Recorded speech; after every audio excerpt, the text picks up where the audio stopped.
بسم اللہ الرحمن الرحیم۔ آج ہم تنوین میں دو زیر کی تنوین کو پڑھیں گے۔ جیسے کہ ہم نے پہلے پڑھا، دو زبر دو زیر دو پیش کو تنوین کہتے ہیں۔ تنوین میں غنہ کرتے ہیں، غنہ ناک میں آواز چھپا کر پڑھنے کو غنہ کہتے ہیں۔ غنے کی مقدار ایک الف کے برابر ہونی چاہیے۔ دو زبر کی تنوین میں الف اور یا کا نام نہ لیے جائے۔ آپ سب کے ذہن میں سوال ہوگا کہ غنہ کیوں کرتے ہیں، غنہ کی قواعد کیا ہیں۔ انشاءاللہ العزیز یہ دو زیر کی تختی ہے۔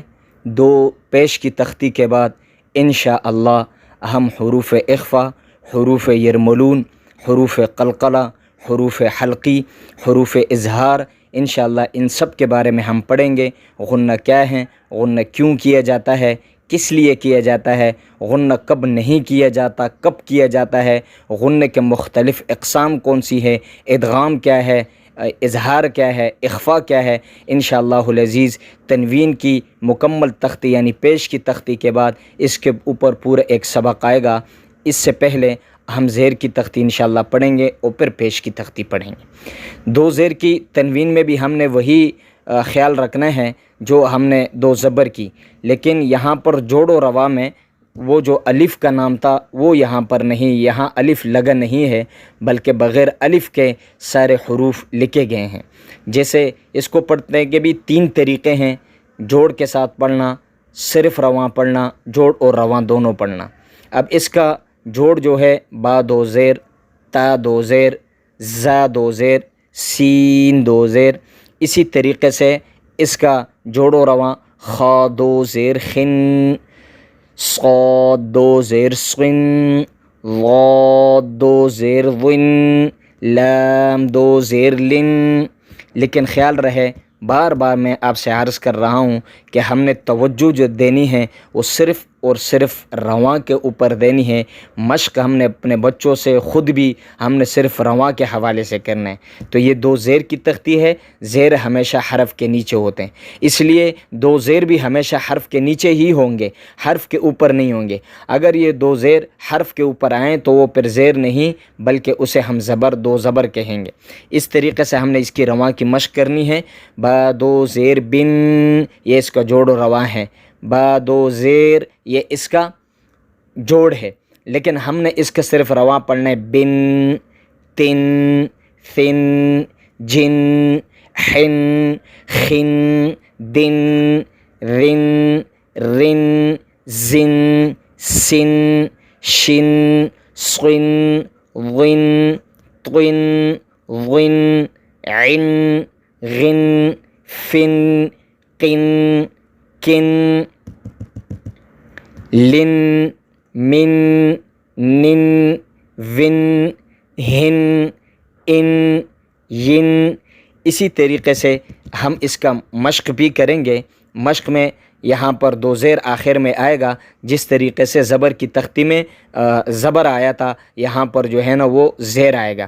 اور ہم نے اس کا مشق جو ہے وہ بھی اسی طریقے سے کرنی ہے جس طریقے سے ہم نے رواں پڑھی، جیسے کہ بی دا، ان دونوں کو ملائیں گے، بد من، بد من، اس کا مجموعہ بنے گا، ملا کر جب ہم پڑھیں گے تو اس کا لفظ پورا اس طریقے سے بنے گا، بد من۔ اسی طریقے سے ہم نے اگلے حرف کا مشق کرنا ہے، ذ کا، ذک، رن، ذکرن، قد، قد، رن، قدرن، عم، عم، لن، عمل، عس، عس، لن، عسل، نس، نسک، نسک، ظف، ظفر، ظفر، رس، رسل، رسل، فرش،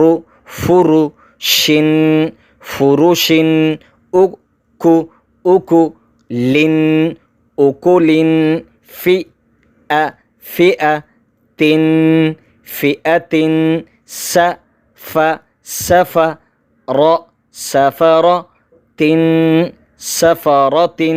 یہاں پر خیال رکھیے گا، جب ہم اس میں وقف کریں گے تو گول تا ہاں میں تبدیل ہو جائے گا۔ جس طریقے سے زبر زیر پیش کے الف کے اوپر زبر زیر پیش، دو زبر دو زیر پیش، کڑا زبر کڑی زیر جزم یا تشدید آ جائے، وہ الف الف نہیں رہتا، وہ حمزہ میں تبدیل ہو جاتا ہے۔ اسی طریقے سے گول تا وقف کی صورت میں ہاں میں تبدیل ہو جاتا ہے۔ جیسے کہ ہم اگر اس میں وقف کریں گے فئتن کے حوالے سے، آپ دیکھیں فئتن وقفن، فئہ وقف کی انشاءاللہ تختی آگے آئے گی، اس میں ہم انشاءاللہ وقف بھی سیکھیں گے۔ اس سے پہلے پڑھیں گے ف سف ر سفر تن سفرتن رق رق ب رقب تن رقبتن ج شج ر شجر تن شجرتن ہم ہمز تن ہمزتن۔ یہ تھا آج کا ہمارا سبق، اس کی آپ خوب مشق کر لیجئے۔